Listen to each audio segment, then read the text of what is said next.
Allez-y. Mes chers collègues, unique fabricant français de barquettes en aluminium, Ecopla est implanté dans la vallée du Grésivaudan depuis 1960. Après sa gestion catastrophique par le grand actionnariat, passant de main en main, Ecopla est mise en redressement judiciaire, puis en liquidation suite à sa mise en faillite savamment organisée.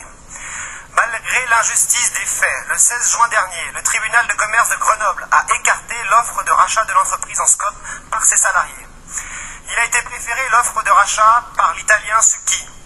Son projet, l'assassinat de son concurrent direct, Ecopla, la mise à mort de ses salariés, pas de reprise des locaux et le rapatriement immédiat des outils de travail en Italie.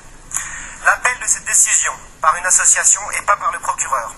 N'étant pas suspensif, les salariés défendent aujourd'hui dans l'illégalité leurs machines, notre patrimoine économique français et notre savoir-faire régional. C'est une situation inacceptable. Par ce vœu, nous souhaitons engager tous les élus dans le soutien de ce projet de SCOP, qui est un projet viable, crédible, construit autour des habitants, soutenu par les élus locaux de tous bords, emboîtant particulièrement l'audace et le courage des salariés qui demandent finalement qu'une chose, vivre de leur travail.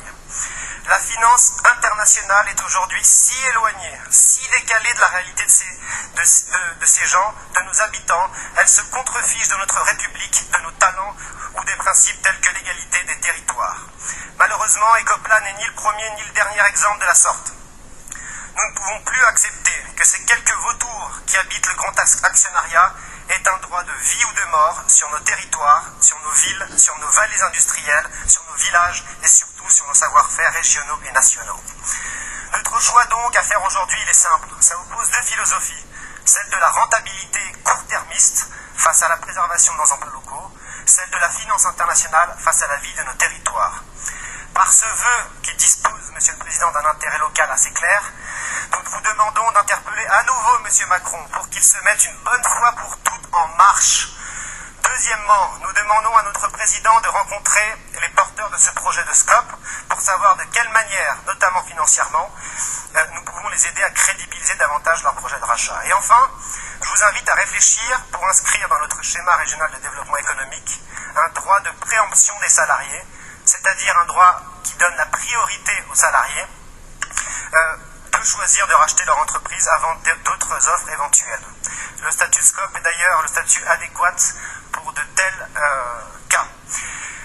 Je vous appelle donc à voter pour ce vœu et je rajouterai une chose, Monsieur le Président, puisque j'ai un peu d'avance, que dans le groupe de M. Colas et de Mme Cosson, il y a aussi des mélenchonistes et je ne suis pas sûr qu'ils soient les plus grands partisans du gouvernement de François Hollande. Il y a aussi d'autres élus de Nouvelle Donne. Je vous remercierai donc d'être un peu plus précis vis-à-vis de cela. Je vous remercie. D'accord. J'espère surtout que vous n'êtes pas partisan des frais de taxi.